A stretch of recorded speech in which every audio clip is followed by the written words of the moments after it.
안녕하세요. 저는 한국플로크에 근무하고 있는 남궁봉수라고 합니다. 플로크사에서는 매 분기마다 이와 같은 웹 세미나를 진행하고 있는데요. 저는 6개월 전, 그러니까 약 벌써 반년이 흘렀네요. 반년 전에 이 전력 분석기에 대한 사용 방법에 대해서 간단하게 웹 세미나를 통해서 인사를 드렸는데요. 이제 6개월이 지난 이 시점에 이 전력 분석기를 사용해서 좀 더 난이도가 있는 사용법이라든지 문제 진단 방법에 대해서 이번 웹 세미나를 통해서 소개해 드리고자 합니다. 특히 이번 웹 세미나를 통해서 전력 분석기뿐만 아니라 많은 분들이 전력의 품질에 문제가 발생했을 때 어떠한 포인트를 측정해야지 도움을 얻을 수 있는지에 대한 설명도 곁드리고자 합니다. 그래서 이번 시간에는 전력 분석 장비, 그리고 접지 저항계, 그리고 마지막으로 활선 임피던스를 측정할 수 있는 세 가지의 장비들이 어떻게 측정되고 전력의 품질을 분석하는데 어떻게 고객들에게 도움이 되는지를 소개해 드리고자 합니다. 지금 이곳은 한 건물 지하에 있는 장소인데요. 이쪽은 저희가 지금 촬영을 시작하기 전에 간단하게 진단을 해보았는데 정말 그 관리가 잘 되어 있었습니다. 그래서 크게 전력 품질의 문제에 이상이 없었기 때문에 저희가 이 현장에서의 측정을 마치고 사무실에서 보여드릴 그 데이터는 약 한 달 전쯤에 모 자동차 회사에서 큰 문제들이 발생하는 곳을 측정한 데이터를 가지고 어떻게 전력의 품질의 문제들을 분석할 수 있는지를 소개해 드리겠습니다. 이 시간에는 전력 품질을 보아야 할 때 우리가 고려해야 할 몇 가지 점들을 먼저 설명드리고자 합니다. 먼저 전력의 문제가 발생하면 많은 분들은 고조파에 대한 의심을 시작합니다. 고조파는 실제로 많은 문제들을 일으킵니다. 특히 3차, 5차, 7차 고조파로 대표되는 역상분, 정상분, 영상분 고조파는 우리의 전력의 품질에 많은 문제들을 야기하고 있습니다. 영상분 고조파인 3차 고조파는 Y결선에서 중성점으로 전류가 유입되게 하므로 전압의 레벨을 낮추게 하는 효과를 가져오고 있습니다. 그래서 많은 문제들을 일으키고 있는데요.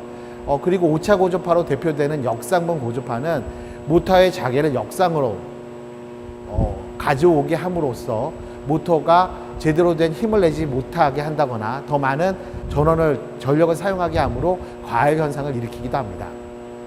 7차 고조파로 대표되는 정상분은 설비의 이상 트립 현상들을 발생시키고 과열 현상을 일으키므로 고객들이 많은 어려움들을 느끼고 있는데요. 이와 같은 고조파는 분명히 많은 나쁜 일들을 일으키고 있지만 전체 전력 품질 문제의 40% 정도의 문제들을 야기하고 있습니다. 그럼 나머지 60%들은 어떤 문제들이 있습니까?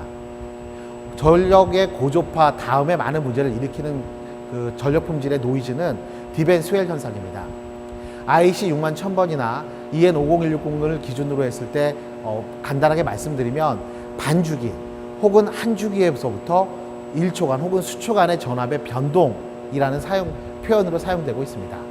대표적으로 모터가 기동을 했을 때 순간적으로 기동 전류가 6배에서 7배, 많게는 8배까지 상승하기 때문에 그 순간 전압은 짧은 시간이지만 전압의 하강 현상이 일어나게 됩니다.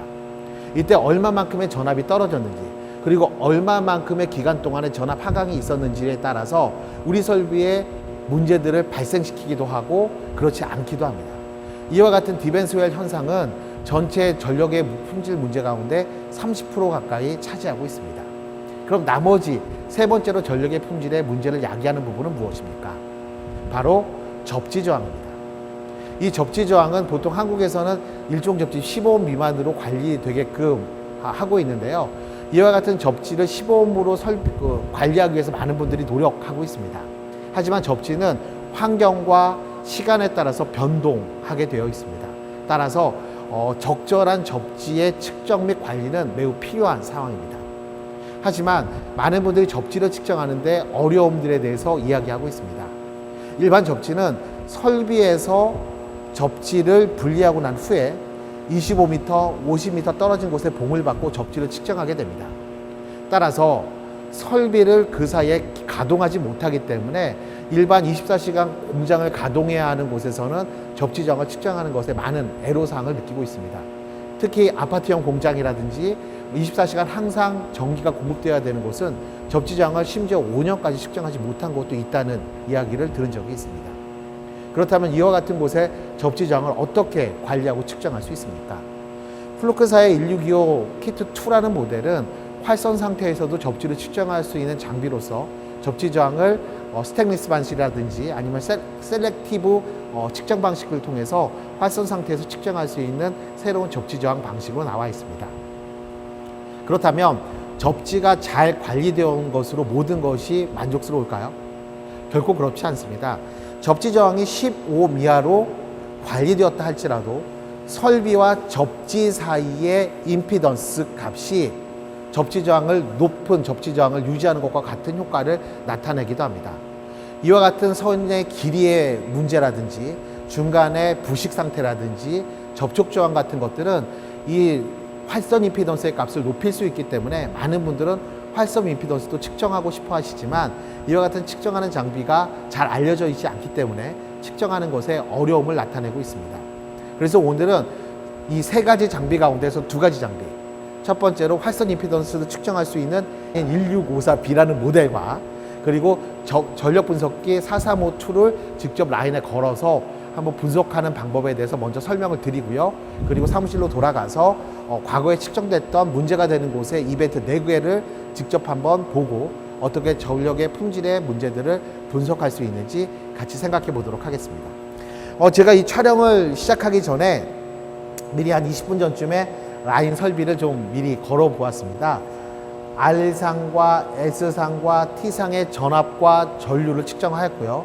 접지를 연결하여서 각각의 전력의 품질을 한번 측정해 보았는데요.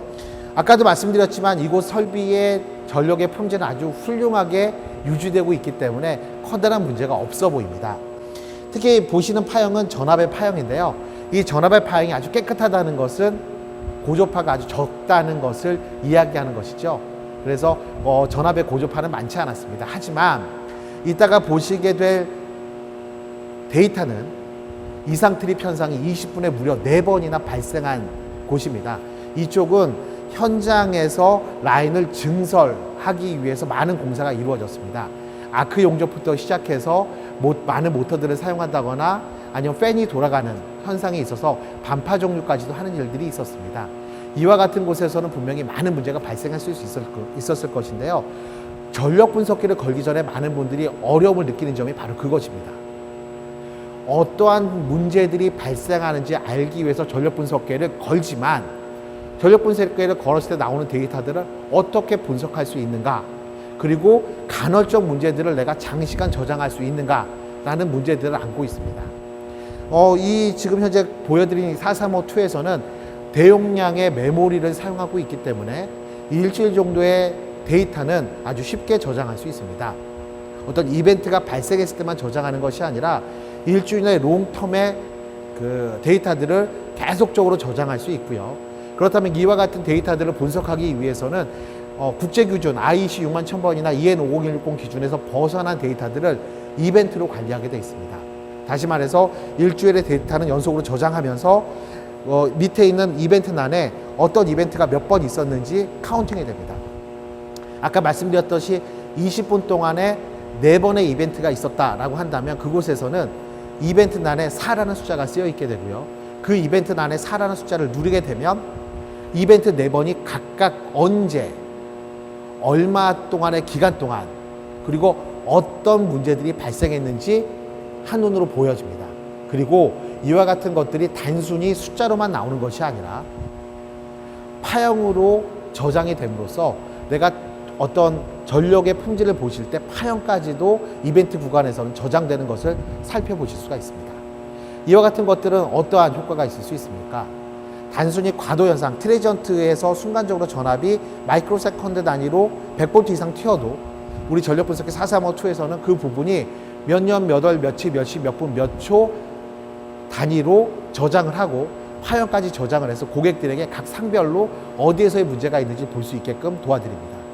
그리고 그곳에서의 전류의 파형까지도 같이 관찰하게 함으로써 이 전압이 상승된 이유가 각 상별로 어떤 문제 때문에 있는지를 분석할 수 있게끔 도와줍니다.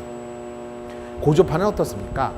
내가 원하는 고조파가 단순히 3차, 5차, 7차 뿐만 아니라 50차 고조까지 측정을 원한다면 내가 원하는 차수만큼 그 고조파를 설정을 하신다면 그 차수를 모두 저장할 수가 있습니다.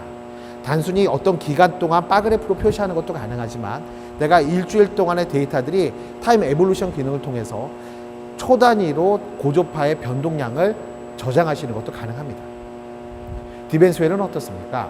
디벤스웰은 단순히 반주기의 전압의 RMS 값까지 표시돼야 할 필요가 있습니다. 이 말은 무슨 말입니까? 일반적으로 전력 분석계에서 10/12 사이클이라는 표현을 보신 분들도 있을 것입니다. 그와 같은 표현이 나와 있는 전력 분석 장비는 10사이클을 평균 내서 평균값을 보여준다는 뜻입니다. RMS의 평균값이기 때문에 200ms의 RMS 평균값이 나오는 것입니다. 다시 말해서 한 주기가 20V가 튀었다 할지라도 실제로 200ms로 놓게 된다면 그거의 10분의 1인 20mm 아주 낮은 10분의 1 값의 전압 변동값밖에 보이지 않습니다. 따라서 전력 분석기 435-2 같은 경우에는 하프 사이클 RMS를 관리할 수 있게끔 도와줍니다. 따라서 435-2는 하프 사이클의 RMS의 값을 저장하는 기능과 그리고 보통 10사이클 혹은 12사이클을 기준으로 할 수 있는 RMS 평균값을 동시에 저장함으로써 고객에게 필요에 맞게끔 선정하실 수 있게끔 되어 있습니다.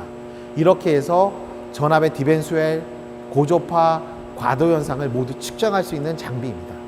이와 같은 기능들은 단순히 고객들이 이 장비를 현장에서 걸어놓고 하루, 일주일 혹은 한 달까지도 장시간 동안 걸어놓은 후에 오셔서 데이터들을 취득하시고 이것을 보실 때 내가 필요한 이벤트 구간만 보기를 원하신다고 한다면 그것도 역시 이 장비 가지고 보실 수 있다는 것입니다. 간단합니다. RSD상의 전압과 전류를 거시고 내가 보고자 하는 고조파와 디벤스웰과 과도 현상과 파워 팩터와 적산 전력 이와 같은 것들을 선정하시면 이와 같은 모든 시간들의 이벤트들을 보실 수가 있습니다. 이뿐만 아니라 전력 분석기 435-2에서는 플리커 현상도 측정하실 수가 있습니다. 플리커에서는 쇼타임과 롱타임 두 개가 PLT, PST로 나눠져 있는데요. 이 두 가지 모두 측정할 수 있는 모드가 있을 뿐만 아니라 전압의 밸런스라든지 전류의 밸런스까지도 측정하실 수 있습니다. 전압과 전류의 밸런스는 어떠한 효과가 있습니까? 잘 아시는 것처럼 IC 규정과 EN50160 규정에서는 전압에서의 밸런스가 2%를 넘어서는 안 된다고 알려주고 있습니다. 따라서 이곳에서 저장하시는 매체 가운데 전압의 언밸런스율을 측정하셔서 2%가 넘었을 때는 RSD상 가운데서 어떤 상의 전류가 높은지를 체크한다거나 혹은 기타 어떤 이벤트가 있는지를 분석하시는 데 도움이 될 수 있습니다. 그렇습니다. 전력 분석기 435-2는 간단한 측정을 고객들에게 제공하고 있습니다. 단순히 전압과 전류를 거시고 내가 측정하고자 하는 디벤스웰, 고조파, 플리커, 언밸런스, 적산전력, 전력, 파워팩터 등 여러 가지 것들 200가지가 넘는 파라메터들 가운데서 원하는 것만 측정하시고 그리고 단순히 저장하신다면 스스로 장시간 저장과 이벤트를 손쉽게 보실 수 있게끔 카운팅하시고 카운팅된 것들을 클릭해서 어떠한 이벤트가 언제 일어났는지 그리고 그것을 좀 더 세밀하게 보시길 원한다면 클릭하고 들어가신다고 한다면 파형까지도 보실 수 있게끔 도와주고 있습니다. 저희가 잠시 후에 1654B 활선 임피던스를 측정할 수 있는 장비를 현장에 가서 걸어서 이 건물 내에서의 활선 임피던스를 보시고 그리고 과거에 측정했지만 한 달 전에 모 자동차 회사에서 측정했던 이벤트들을 가지고 한번 어떻게 진단할 수 있는지도 같이 생각해 보도록 하겠습니다. 예, 지금 방금 전까지 저희가 전력 분석기 435-2를 이용해서 현장에서 전력의 품질을 측정하는 것들을 잠깐 설명을 드렸습니다. 아까 설명에 이어서 계속적인 설명을 드리자면 이렇습니다. 현장에서 어떤 문제가 전력의 품질과 관련된 문제가 발생했을 때 전력 분석계로 어떤 문제들을 측정하는 것들도 맞는 방법입니다. 하지만 우리가 생각해야 할 점이 있습니다. 바로 전력의 품질의 문제 가운데서 가장 많은 문제가 고조파이고요. 그것과 버금가게 많은 문제들을 일으키는 것들이 디벤스웰이라는 말씀을 드렸습니다. 이와 같은 것들은 전력 분석계를 가지고 측정을 하셔도 되지만 세 번째 주요 원인 가운데 하나가 바로 접지 저항입니다.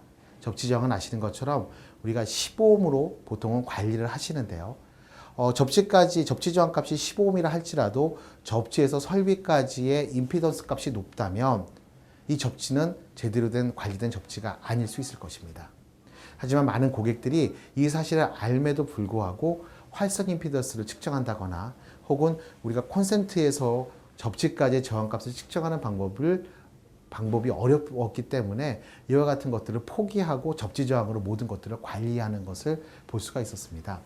하지만 이제 1년 전쯤에 출시됐던 업그레이드된 인스톨레이션 메타에서는 방금 말씀드렸던 접지까지, 설비에서 접지까지의 활선 임피던스를 측정할 수 있는 기능이 들어가 있어서 접지 저항을 측정하고 활선 임피던스를 측정해서 전력의 품질의 문제들도 확인할 수 있는 좋은 기능들이 있어서 이 장비도 간단하게 사용 방법을 보여드리고자 합니다. 지금 오늘 보여드릴 장비가 바로 이 1654B라는 모델입니다. 이 1654B는 단순히 전압과 주파수, 그리고 절연 저항, 도통 시험, 그리고 보시는 것처럼 이와 같은 곳에서의 활선 임피던스 값들을 측정할 수 있는 모드가 있고요. 그리고 이쪽은 RCD 테스터를 할 수가 있습니다. RCD 테스터는 잘 아시는 것처럼 누설 전류 값이라든지 혹은 얼마만큼 빠른 속도로 떨어지는 것들이 측정해야 할 필요가 있는데요. 이 떨어지는 곳에서의 속도, 그리고 얼마만큼의 누설 전류 값에서 떨어질 수 있는지를 측정할 수가 있습니다. 뿐만 아니라 이 1654B에서는 접지 저항을 측정할 수 있는 모드도 들어가 있습니다. 물론 이곳에서의 접지 저항은 라인이 연결된 상태에서 접지를 측정할 수 있는 장비가 아니라 일반 접지처럼 설비를 접지봉에서 제거하시고 난 후에 비활선 상태에서 측정할 수 있는 접지 저항 값입니다. 그리고 마지막에는 상체커 기능이 있어서 이 장비 하나로 전압과 주파수, 절연 저항, 일반 저항, 그리고 활선 임피던스, RCD 테스터, 상측정 장비, 접지 저항 모두를 측정할 수 있는 장비입니다. 이와 같은 장비는 가격대도 뭐 이런 곳에서 말씀드리면 좀 쑥스럽긴 하지만 그래도 많은 고객분들이 금액이 궁금하실 수 있기 때문에 간단하게 말씀드리자면 소비자 금액이 290만 원 밑으로 형성되어 있습니다. 그래서 이 장비도 데모를 원하신다면 플로크 02539-6311로 전화하셔서 요청하신다면 언제든지 이 장비에 대한 데모도 하도록 하겠습니다. 오늘 한번 이 장비를 가지고 이곳 설비에서의 활선 상태, 활선 임피던스 상태를 한번 살펴보도록 하겠습니다. 지금 제가 이 장비를 이미 이곳 설비에 연결을 했는데요. 이 설비는 크게 세 곳의 그 측정 테스트 봉이 꽂힐 수가 있습니다. 이쪽에 활선 임피던스 측정하기 위해서 이쪽은 접지에 연결하게끔, 가운데는 접지에 연결하게끔 되어 있어서 제가 접지 쪽에다 연결을 했고요. 그리고 L은 일반 라인으로 해서 R상에다 연결을 했습니다. 그리고 N은 중성점으로 해서 제가 중성쪽에다가 측정 클립을 물려놨는데요. 한 번 R상에 한 번, S상에 한 번, T상에 한 번 해서 이곳의 저항값을 보시면 됩니다. 한번 제가 측정을 해보도록 하겠습니다. 이 장비는 ON 스위치를 누르시면 전원이 바로 들어오고요. 물론 상황에 따라서는 0점 조정도 가능하십니다. 근데 이곳에서는 한번 일반적으로 측정해 보도록 하겠습니다. 제가 연결해 놓은 상태에서 번개 표시가 되어 있죠. 이곳 측정하실 때 주의하라는 뜻입니다. 이곳에 전력선이 지금 움직이고 있고 주의하라는 뜻에서 번개 표시가 나와 있고요. N과 P와 L 모두가 정상적으로 지금 연결되어 있습니다. 그러면 제가 테스트 버튼을 2초간 눌러보도록 하겠습니다. 예, 지금 측정해서 눌렀을 때 L과 N, 다시 말해서 라인과 중성점의 저항값은 0.025, 아주 훌륭하게 지금 관리가 되고 있습니다. 그리고 이쪽을 한번 눌러보도록 하겠습니다. L과 P, 다시 말해서 라인과 접지의 저항값을 한번 보도록 하겠습니다. 이것도 역시 2초간 누르도록 하겠습니다. 예, 0.035옴, 아주 훌륭하게 관리되고 있습니다. 마지막으로 한번 더 눌러볼까요? 이쪽은 라인과 N, 라인과 P, 예, 이런 식으로 해서 지금 관리가 돼서 각각의 값들을 보실 수 있게끔 되어 있습니다. 이처럼 간단하게 라인과 접지 간의 임피던스 값이 얼마인지 확인할 수가 있습니다.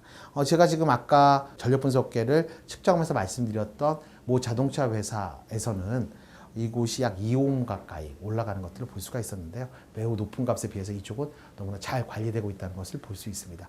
그럼 이걸 가지고 콘센트에서 어떻게 저항값을 측정할 수 있는지도 간단하게 보여드리도록 하겠습니다. 예, 그럼 이제 계속해서 1654B를 이용해서 콘센트에서 접지까지의 저항값을 측정하는 것을 한번 보도록 하겠습니다. 제가 지금 여기에 와서 아직 한 번도 측정은 해보지 않았지만 방금 전에 일반 분전반에서 측정했던 값보다는 높은 저항값이 나타날 겁니다. 왜냐하면 콘센트에서 분전반까지의 선들이 연결되어 있는 곳에서의 저항값이 분전반에서 접지까지 연결된 선보다 길기 때문에 이곳에서의 저항값은 아까 금방 측정했던 것보다 높을 것이다라는 것을 예상할 수 있는데요. 한번 측정해 보도록 하겠습니다. 1654B는 콘센트를 쉽게 측정할 수 있게 하기 위해서 제공되는 이와 같은 별도의 액세서리가 준비되어 있습니다. 이것은 1654B를 구매하시면 같이 기본적으로 들어가 있는데요. 이곳에서 보면 콘센트에 꽂을 수 있게끔 제공되어 있고요.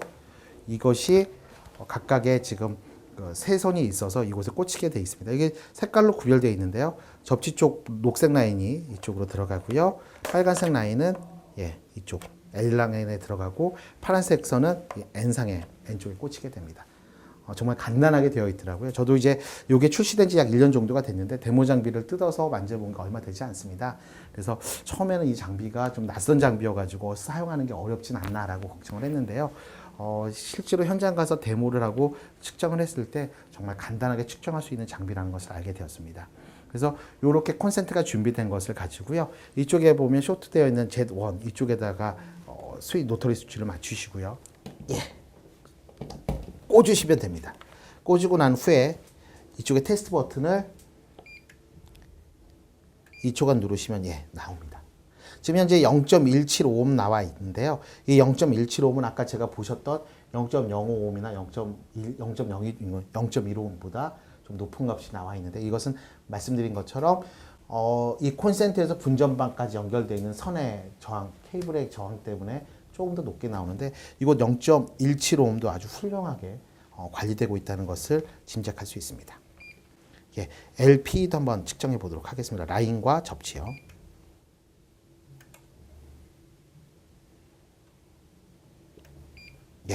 이쪽에서는 0.465옴 정도가 지금 측정이 되고 있는데요. 중성점과 접지 간에 또 저항값이 존재하기 때문에 0.465옴 정도가 지금 나오고 있는 것을 볼 수가 있는데요. 이것도 역시 훌륭하게 좀 잘 관리되고 있는 값일 것 같습니다. 그렇습니다. 전력의 품질을 측정하기 위해서는 많은 노력들이 필요할 수 있습니다. 전력 분석계를 거셔야 되는 노력도 필요할 수 있고요. 이와 같이 1654B와 같은 것들을 이용해서 접지 저항과 활성 임피던스를 측정해야 되는 것도 필요합니다. 뿐만 아니라 고객분 개개인이 전력의 품질과 관련된 기준이나 이와 같은 것들에 대해서 조금 더 확인을 해보시고 그것과 관련해서 기준들을 가지고 전력 분석계를 살펴보신다면 좀 더 정확하고 좀 더 확실하게 전력의 품질을 분석하시는데 도움이 되실 것입니다. 자, 그럼 계속해서 저희가 사무실로 돌아가서 사무실에서 제가 말씀드렸던 한 달 전에 측정했던 데이터를 가지고 전력의 문제들을 어떻게 분석하고 다운받고 볼 수 있는지에 대해서 설명드리도록 하겠습니다. 우리가 현장에서 전력 분석기를 통해서 전력 품질의 이상 유무를 체크하는 것들을 보여드렸습니다. 뿐만 아니라 훌루크 1654B라는 장비를 가지고 임피던스, 활선 임피던스의 값을 측정하는 것도 보여드렸는데요. 이와 같은 전력 품질의 측정은 많은 분들에게 큰 도움을 드릴 수 있을 것이라고 생각이 됩니다. 많은 분들이 전력 품질을 측정할 때 많은 어려움들을 느끼고 계시는데요. 너무나 간헐적으로 일어나는 문제들이고 그리고 그 원인이 무엇인지 찾아내는 것이 어렵다라고 생각하기 때문에 이 전력 품질을 측정하는 것에 대한 많은 어려움들을 느끼고 있습니다. 따라서 플루크에서는 전력 분석기 4352와 1654B 그리고 접지 저항계 1625 키트를 통해서 접지 저항값 그리고 라인까지의 임피던스 값 그리고 전력의 품질을 측정을 해서 모든 전력의 품질의 문제들을 측정하고 찾아내고 분석할 수 있는 것들을 고객들에게 도와드리고 있습니다. 지금 오늘 촬영한 곳은 전력의 품질이 너무나 깨끗한 곳이었기 때문에 문제들이 발생하지 않았습니다. 따라서 저희가 한 달여 정도의 전에 자동차 공장에서 있었던 전력 품질의 데이터들을 가지고 이것을 어떻게 분석하는지를 설명드리고자 합니다. 그곳에서 측정한 데이터인데요. 여기에 보시면 처음에 이런 화면들, 리콜을 띄우면 이런 화면들이 나오게 됩니다. 특히 주목해야 할 부분들은 이 이벤트 부분입니다. 저희가 측정하는 동안에 4번의 이벤트가 있었다는 숫자들이 카운팅이 되고요. 이 카운팅된 숫자들 밑에 있는 F4의 스위치를 누르시면 어떤 이벤트들이 언제 어느 기간 동안 발생했는지 요약해서 설명되어 있습니다. 2014년 4월 30일 12시 16분에 발생을 했네요. 그리고 22분, 26분, 33분 이렇게 4번 발생되었었는데요. 현장에서는 공장을 라인을 증축하는 공사가 진행 중에 있어서 이와 같은 이벤트들이 많이 발생을 했습니다. 이벤트의 종류는 A 채널과 B 채널의 트레전트, TRA는 트레전트의 약자인데요. 전압의 과도 현상이 B 채널, 그러니까 S상, R상, S상, S상에서 발생했다는 것을 보여주고요. 레벨은 100V 이상의 전압이 떴다는 것을 보여주고 있습니다. 그렇다면 이와 같은 설명으로 만족하진 않습니다. 플루크에서는. 여기에 보시면 8기가의 SD카드가 내장되어 있기 때문에 RMS 레코더라든지 웨이브폼 이벤트에서 문제가 있을 때 이와 같은 것들을 바로바로 캡처하는 기능이 들어가 있습니다. 한번 캡처한 부분들을 보도록 하겠습니다. 이벤트 RMS는 전압의 레벨이라든지 이와 같은 것들이 발생하는데 아시다시피 트레전트 너무나 짧은 시간에 변동이 있었기 때문에 전압이 순간적으로 많이 튀는 것들이 보이진 않고요. 아주 작은 레벨 뛰었다는 것들이 볼 수가 있습니다. 따라서 이 트레전트 모드는 RMS 이벤트로 보시는 것보다는 보시면 웨이브폼 이벤트로 보시는 것이 더 도움이 될 수 있습니다. 웨이브폼 이벤트를 한번 눌러보도록 하겠습니다. 여기에 보니까 전압이 좀 순간적으로 튄 것들이 보이고요. 파형이 변하는 것들이 보이는데요. 전류의 레벨이라든지 전압의 레벨들을 이 전력 분석기 435-2의 화면에서 확인할 수가 있습니다. 하지만 이것들을 보면서 고객분들이 좀 불만족스러워하는 부분들이 있을 수 있습니다. 다시 말해서 파형이 뛰었지만 이 화면에서 분석하는 것들이 한계가 있기 때문에 그런데요. 플루크사에서는 이와 같은 한계들을 극복하기 위해서 소프트웨어에서 분석하는 것들이 가능할 수 있게끔 소프트웨어도 제공해 드리고 있습니다. 계속되는 시간에서는 이 데이터를 컴퓨터로 옮겨서 소프트웨어에서 어떻게 분석하는지, 소프트웨어에 어떤 기능들이 있는지 자세히 설명드리도록 하겠습니다.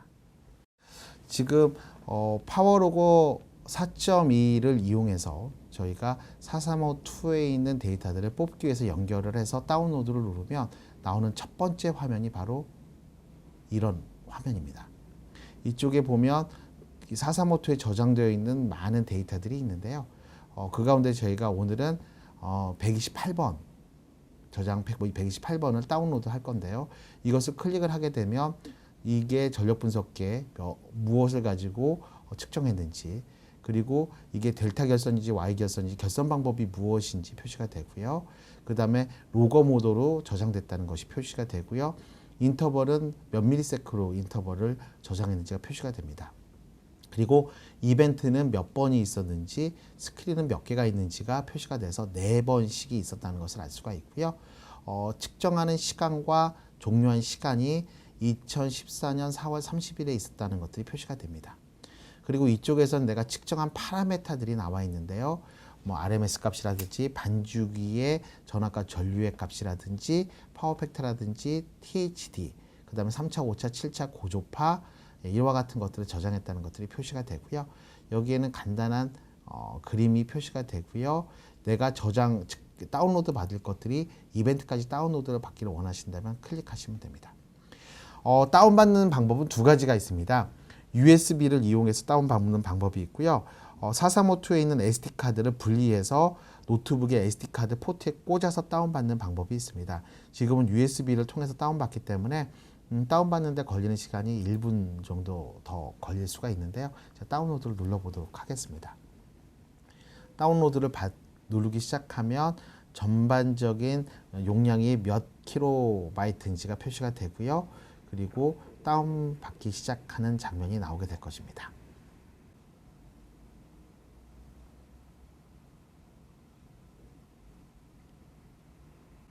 네. 다운을 받게 되면 이제 처음 화면이 숫자로 나와 있는 화면들을 볼 수가 있는데요. RSTN의 전압과 RSTN의 전류의 값에 내가 측정하고자 했던 파라메타들이 모두 표시가 되어 있습니다. 물론 이와 같은 것들을 통해서 보시게 되면 분석하는 것들이 어렵다라고 느낄 수가 있는데요.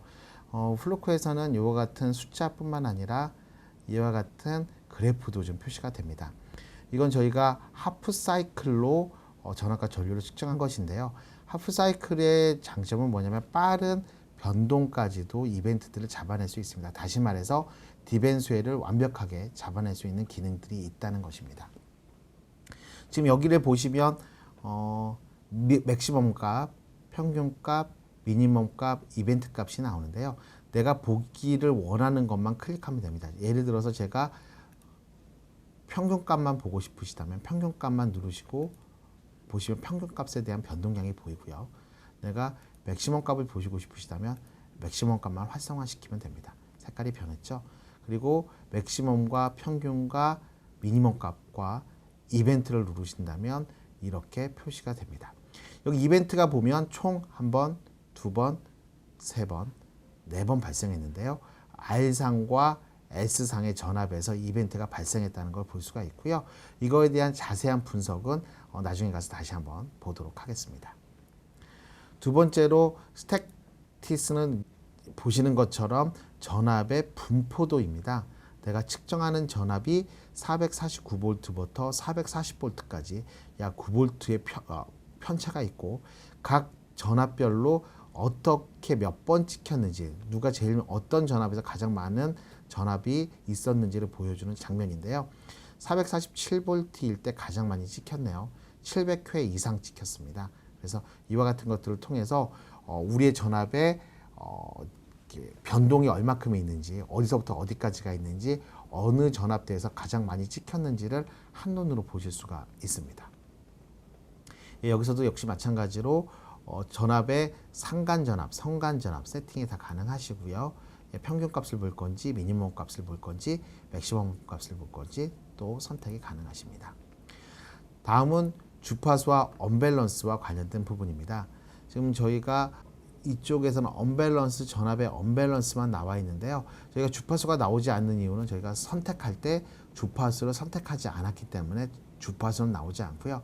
언밸런스율만 지금 표시가 되어 있는데요.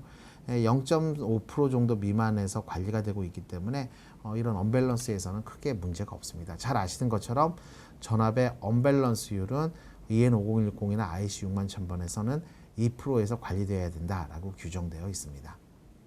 그 다음엔 와트 값을 한번 보도록 하겠습니다.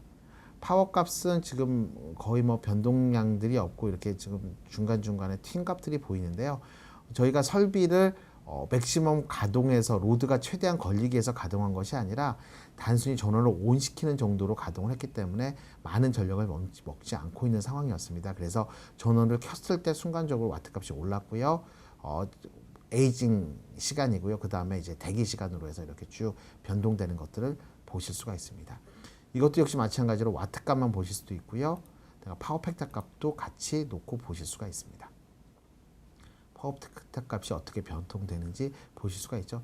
처음에 거의 1에 가깝다가 기동됐을 때 값, 그리고 대기였을 때 값의 파워 팩터의 변동량들을 눈으로 확인하실 수 있고요. 그때 와트 값도 같이 놓고 보신다면 와트의 변동에 따라서 파워 팩터가 어떻게 변화하시는지도 한눈으로 보실 수가 있습니다. 에너지는 잘 아시는 것처럼 우리가 적산 전력, 그래서 적산 전력이 어떻게 변동이 되는지를 쭉 한눈으로 보실 수가 있습니다. 그리고 스크린은 우리가 화면이 저장되어 있는 그림들을 보실 수가 있는데요. 저희가 아까 기억하신 것처럼 다운로드 받을 때 스크린 4개, 그 다음에 이벤트 4번 있었지 않습니까? 각각의 스크린이 저장되어 있었다면 어떠한 화면들이 저장되어 있는지 보여줄 수가 있습니다. 여기는 크게 쓸모있는 부분은 처음 화면밖에 없네요. 그 다음이 고조파 부분입니다. 고조파는 잘 아시는 것처럼 이런 막대 그래프로 표시가 될 수가 있습니다. 그래서 THD 값, 1차, 3차, 5차 값 이렇게 나와 있는데 원하신다면 9차, 11차, 나머지 부분 모두 해서 50차까지도 한눈으로 보실 수가 있고요. 보통은 7차까지 많이 보신다고 한다면 THD, 그 다음에 3차, 5차, 7차 값을 보실 수가 있습니다. 그런데 이와 같은 막대 그래프만 보시는 것이 아니라 타임 에볼루션이라고 해서 시간의 변동에 따르는 차수의 변동량들도 한눈으로 보실 수가 있습니다.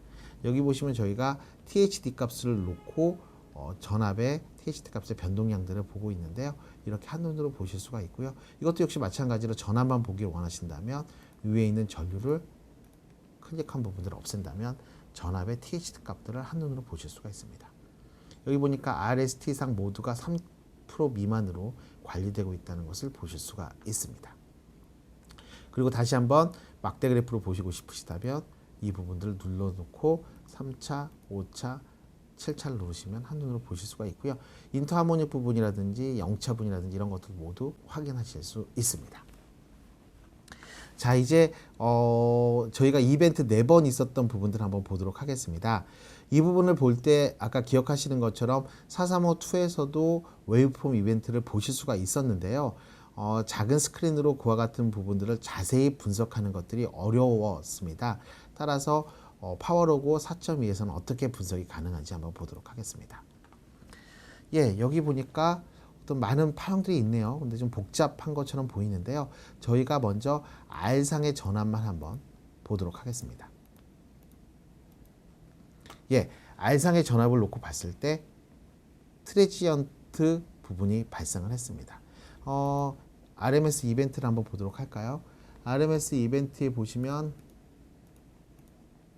1차 부분에서 RMS 이벤트들이 어떻게 발생했는지 R상만 놓고 한번 보면 이렇게 텄다고 보이지만 많은 부분이 튄 것 같이 보이지는 않습니다. 뭐 1V 정도의 레벨의 차이가 있는 것 같은데 웨이브폼에서는 좀 트레지언트에서는 100V 이상의 과도 현상이 있었던 걸 볼 수가 있는데요. 100V 이상의 과도 현상이 있었는데 RMS에서는 많은 부분이 변동이 없었던 이유는 단 한 가지입니다. 100V의 트레지언트 과도 현상이 있었지만 그 시간이 짧았기 때문에 그렇습니다. 그 시간이 짧았기 때문에 RMS에서는 많은 변동이 있는 것처럼 보이지가 않습니다. 자, 전압에서 이와 같은 문제가 발생했는데요. 이때 전류는 어땠는지 한번 보도록 하겠습니다. 전류가 무슨 신호인지 모르겠지만 순간적으로 들어왔네요. 뭐가 쭉 들어오고 그 다음에 DC분이 유입된 것처럼 밑으로 가서 사인 웨이브가 이렇게 발생한 것들을 볼 수가 있는데요. 이와 같은 부분들이 DC분 유입 부분과 어떠한 기기를 사용해서 이와 같이 됐는지를 확인할 수가 있습니다. 잠깐 한번 볼까요? 시간이 12시 16분 37초인데요. 제가 전류에서 부분, 이 부분 사용 기동했을 때 이 부분에 들어온 신호들 때문에 발생했던 문제들이라는 걸 확인할 수가 있고요. 그 부분들이 쭉 이동된 부분들 한눈으로 보실 수가 있습니다. 이런 것들이 한 번 있었고요. 두 번째 것 한번 보도록 하겠습니다. 2번 이벤트를 보시면 전압에서 트레지언트가 있었다는 것, 같은 시간대에 트레지언트가 있었던 RST상의 트레지언트 과도 현상이 발생하는 걸 볼 수가 있는데요. 무슨 문제 때문에 그런지 전류를 한번 보도록 하겠습니다. R상의 전류. R상의 전류에서는 크게 문제가 없네요. S상의 전류. S상의 전류에서도 별 큰 문제가 없었다는 걸 확인할 수가 있고요. T상의 전류. T상의 전류에서도 크게 문제가 없었네요. 그럼 N상 때문에 그랬는지 한번 보도록 할까요? 예, N상에서 전류가 순간적으로 튀었다는 걸 볼 수가 있습니다. 전류에 지금 유입이 많이 됐던 것들을 한눈으로 보실 수가 있습니다. 3차에서도 역시 마찬가지로 어떤 문제가 있었는지를 4차까지 놓고 분석하실 수가 있습니다. 여기 보니까 순간적으로 전류가 튀면서 밑으로 갔다 안정화되는 모습을 볼 수가 있는데요. 이거는 다른 상들은 어떨까요? 여기 좀 특이한 부분이 있는데 한번 좀 보도록 할까요? 지금 4차 부분에서는 보시면 T상에서 일반적인 전류가 순간적으로 DC분이 유입된 부분을 보실 수가 있는데요. 쉬프트 됐다가 약 200ms 후에 안정화되는 모습을 볼 수가 있는데요. 이런 부분 때문에 이벤트가 발생했던, 트레지언트가 발생했던 모습을 볼 수가 있는데요. 어떤가 한번 보도록 하겠습니다.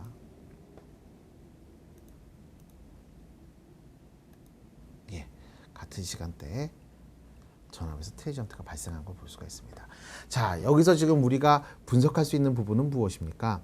접지로 전류가 유입되는 부분이나 혹은 DC분이 유입된 부분이나 이와 같은 것들도 확인할 수 있었지만 그때의 시간대가 확인이 되는 것을 볼 수가 있었습니다. 다시 말해서 그 시간대에 새로이 기동되는 장비들이 무엇인지 혹은 새로 시작하는 일들이 무엇인지를 파악해서 그 부분들의 문제점들을 해결해 나간다면 이와 같은 문제들을 하나하나 분석해낼 수가 있다는 것입니다. 그렇습니다. 전력 분석기 435-2는 전력의 품질의 많은 문제들을 분석하고 해결할 수 있습니다. 접지 문제라든지 혹은 활선 상태의 임피던스는 새로운 다른 장비를 가지고 측정을 하지만 고조파라든지 와트라든지 파워팩터의 변동 같은 것들은 435-2로 충분히 저장하시고 파형까지도 보셔서 이와 같은 문제들을 분석하는 데 큰 도움을 받으실 수 있습니다. 그리고 이와 같은 저장된 파일들은 그림 파일이라든지 혹은 텍스트 파일로 변형을 시키셔서 나중에 엑셀에서 다운받으시거나 한글 파일에서 다운받아서 사용하실 수가 있습니다. 그렇습니다. 전력 분석기는 사용하기 어려운 장비다라고 많은 분들이 느끼시는데요.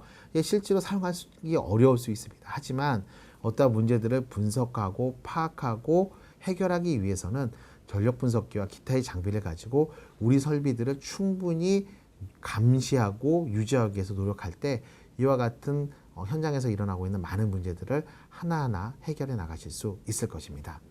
오늘 이 시간을 통해서 전력 분석기를 통해서 문제를 분석하는 장면들을 보여드렸는데요. 만약에 사용하시거나 혹은 구매 계획이 있으시거나 혹은 지금 이미 가지고 계신데 사용하시기 어려우신 분들이 있다면 연락을 주신다면 저희가 이와 같은 문제들을 해결하기 위해서 교육이라든지 이와 같은 것들을 충분히 제공해 드리도록 하겠습니다. 지금까지 저는 한국프로크의 남궁봉수였습니다. 수고하셨습니다.